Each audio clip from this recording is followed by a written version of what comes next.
હર હર મહાદેવ, હરિઓમ, જય માતાજી। અત્યારે વાગ્યા છે સવારના 8 અને આપણે તૈયાર થઈ ગયા ને તૈયાર થયા છે આપણે બહાર જવા માટે।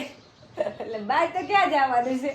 અને મને આજ તો ખૂબ આનંદ હોય, કારણ કે મને તો દેવાંશી પપ્પા 1 મહિને ને 1 મહિને મારા મમ્મીને મળવા જવા દે ને તોય હું તો જાઉં એમ કે જા। એટલે આપણે જવું છે ભાખરવડ। એટલે મારા મમ્મી પપ્પા આગળ જવું હોય ને એટલે મને બહુ ગમે। મને ક્યાંય ફરવા લઈ જાય એવું કોઈ શોખ નહીં, પણ મને મારા મમ્મી પપ્પાને મળવા જવા દેવા નહીં। અને આપને દેવાંશી પપ્પા રજા આપે હોત ને જઈ આય, એમ એક રાત રોકાય જઈ આય। એમાં આપણે એવું છે કે ગાય લેવી એટલે એના પપ્પાનો ફોન આવ્યો છે કે અહીંયા ગાય છે હારી જોઈ જાવ। એટલે હવે નૈનાને કીધું એક કામ કરે આટોય મારીએ અને ગાય દોવરાઈએ એટલે ખબર પડે કેવું દૂધ છે કેવી હોજી છે।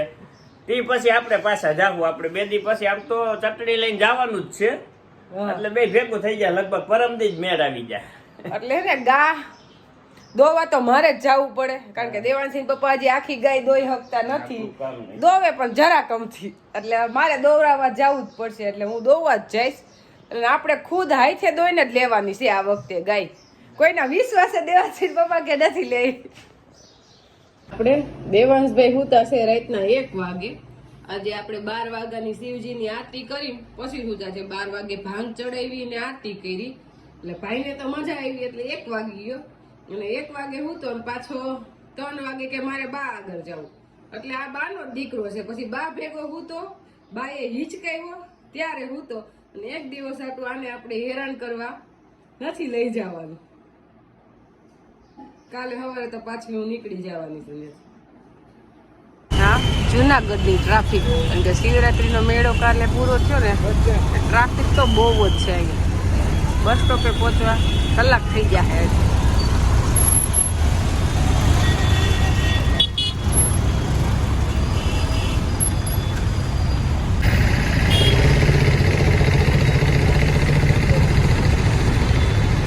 આ ટાઈમે તો જુનાગઢ આવવું હોય તો વિચાર કરવો પડે, એટલી પબ્લિક હોય।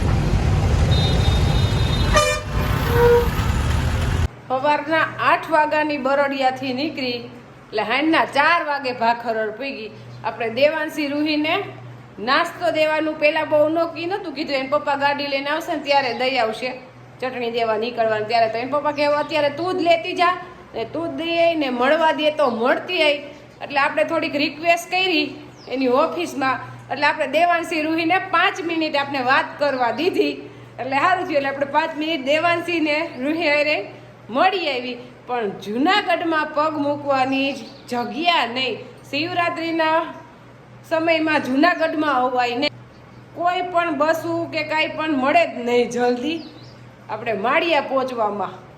એટલે 4 વાગી ગયા। કેશોદ આવીને કેશોદથી માળિયા આવીને ત્યાંથી પછી અમારે પ્રીતિબેન તેડવા આવ્યા।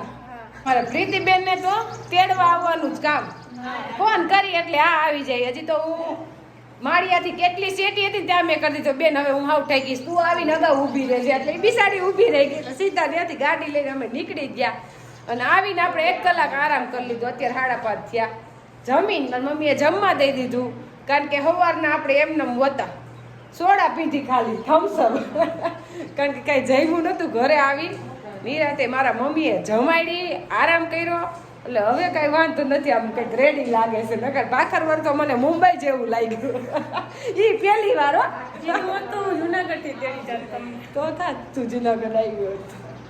આવી ખબર ન હોય ને કે આવો પ્રશ્ન થાય એટલા બધા એમ, પણ હવે ખબર પડી ગઈ કે અવાય નહીં આ ટાઈમે એમ 2 દિવસ આગા પાછું કરી નાખાય। પણ મને દેવાંશી રૂહી એમ કીધું નાસ્તો પૂરો થઈ ગયો એટલે થોડીક મને વધુ ઉતાવળ હતી।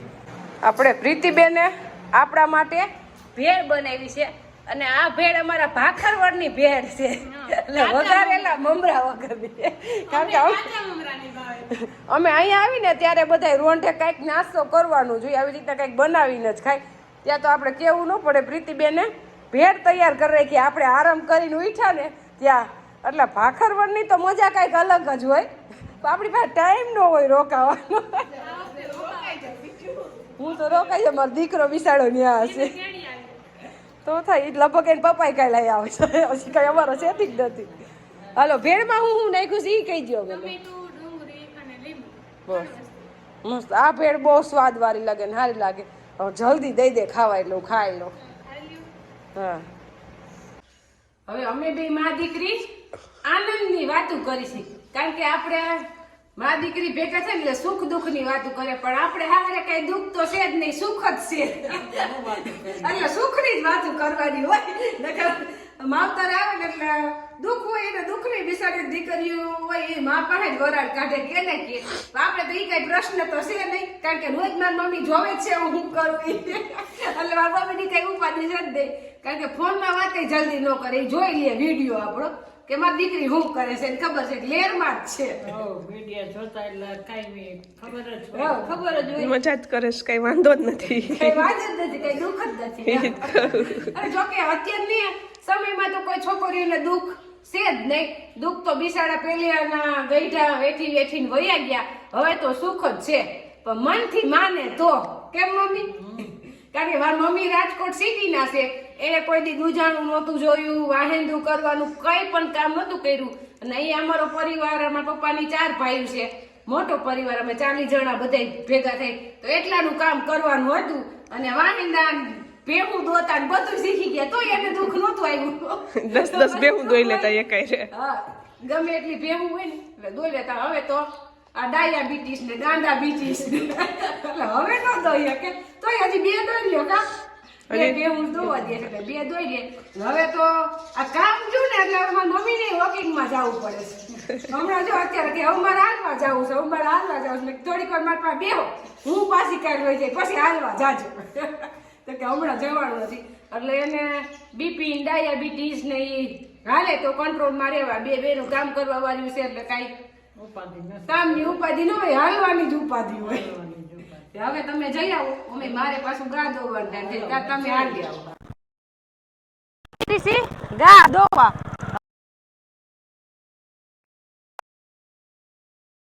હાલો આકો આ છે આપણું ભાખરવડ ને માવતરના ગામમાં તો બધાયને મજા જ આવે હે. ભાખરવડમાં ન ગમે નો જ ઘટે. તમારું થોડું છે અમારું છે. આમ કઈ તમને દઈ નથી દીધું અમારું છે અમને હજી ગમે આવીને એટલે હા તે કઈ ખાતે નથી કરતા ગયા તમારી તો બસ. એક તો આપણે ભાખરવડ આવીને એટલે પાણી જોઈને જ ખુશ થઈ જાય. આપણે અહીંયા આવીએ એટલે નદી ભરી હોય આખી નદી ભરી છે હજી આમાં જરીએ ઓછું નથી થયું અને અમારે ત્યાં પાણી ખૂટવા માંડ્યા છે અને અહીંયા તો હજી ડેમ તો ભર્યો જ છે આગળ. આ ડેમ પછીનું પાણી છે હજી ઈ ભર્યું છે જો એમ નામ. અહીંયા ઉનાળાને 20 વીઘા તલ વાવી દે તો અહીંયા થોડું પાણી ઘટે. અમાર નથી કરો અમાર જમીન વહી જાય.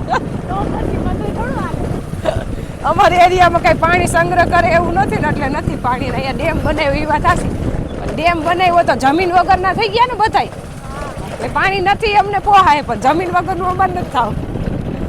પણ અહીંયા આવીને પાણી જોઈ લેવું એટલે અમને નિરાશ થઈ જાય. અમારે નથી જોતું અહીંથી નર્મદાનું આવશે અમારે વહેલા બોલ. અહીંયા પાણી છે એ વાત સાચી. અહીંયા તો બધે ઘઉં જ વાવ્યા છે હવે બધા તલ વાવશે. ઘઉં તો હાઈવેસ્ટરમાં નીકળી ગયા છે અહીંયા. હા મોય સમજી પડી ગા દોઈને નીકળી ગયા અને અહીંયા આપણે આ વિસ્તારમાં દીપડાની બીક બહુ લાગે. આમાં ગમે ત્યાં દીપડો બેઠો હોય એટલે આપણે હવે ફટાફટ ઘરે નીકળી જવાનું છે. શું કેવું પ્રીતિ? અહીંયા જો આ બધી આવે છે ને સેલા આમાં દીપડા હોય. અત્યારે આપણે જોવો નથી દીપડો. ના ના અમારે બીક લાગે હવે બીક લાગે એટલા વર્ષથી નથી સાંભળ્યું દીપડા નામ. અહીંયા આવી ત્યારે જ સાંભળે. અમે દોવે ગયા ને એ વાડીએ એ લોકો દરબાર એટલે એને એમ કીધું કે તમે ફટાફટ વહી જાવ દીકરીઓ કારણ કે પછી અહીંયા દીપડાની બીક હોય. મોટા બાને મળવા આપણે આવી ગયા. મોટા બાને આજ ને આજ જ મળવા આવવું પડે કારણ કે ખબર પડે આપણે આવ્યા છીએ એટલે આવવાનું.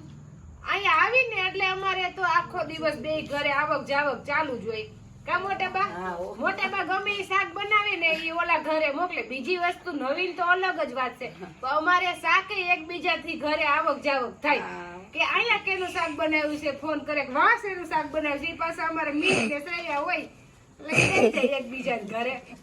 થોડા છેટા થઈ ગયા, પેલા તો એક વસરી જ રહેતા એટલે ભેગા જેવું જ હતું. કા મોટા બા લઈ આવો તો ખાતા બધા ભેગા થઈ. ભેગા જ ખાતા. અને મોટા બાની પાસે જ અમે મોટા થયા છીએ, તાહણીમાં દૂધ પી. મોટા બા પાસે રસોડામાં જઈને એટલે એમ કે આ છોકરી ભૂખી થઈ છે, હાલે દૂધ પી લે, પ્યાલી ભરીને દઈએ તાહણીમાં નાખી. ઈ આનંદ તો હવે ખાલી યાદ જ કરવાનો હોય. અને નહીં તો સોળીને જ ખાવા વાળી હો. મારા બાપુ તો વયા ગયા હવે, હા. ઈ સોરી દે ને એટલે આપણે બેહીને ખાઈ લે. ખાઈ લઈ. હવે મોટા બાપુની તો યાદ અહીંયા આવું ને એટલે બહુ જ આવે. અહીંયા જ ખાટલો હોય, આય આય બટા કરતા હોય.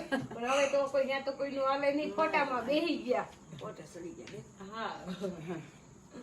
અને તો અને અહીંયા શ્રેયાબેન ને રીડિંગ પડ્યું છે વાંચવાનું. એટલે રીડિંગ જ વાંચે જ છે, જો ઈ બેહતી નથી. આને રીડિંગ કહેવાય. સ્કૂલે તો બધાય ભણતા જ હોય, તો ઘરે પાછા વાંચે એ સારું ને. અત્યારે 10-12 ની પરીક્ષા ચાલુ થઈ છે ને એટલે એને રીડિંગ પડ્યું. આ દેવાંશી એ હોસ્ટેલમાં જ છે.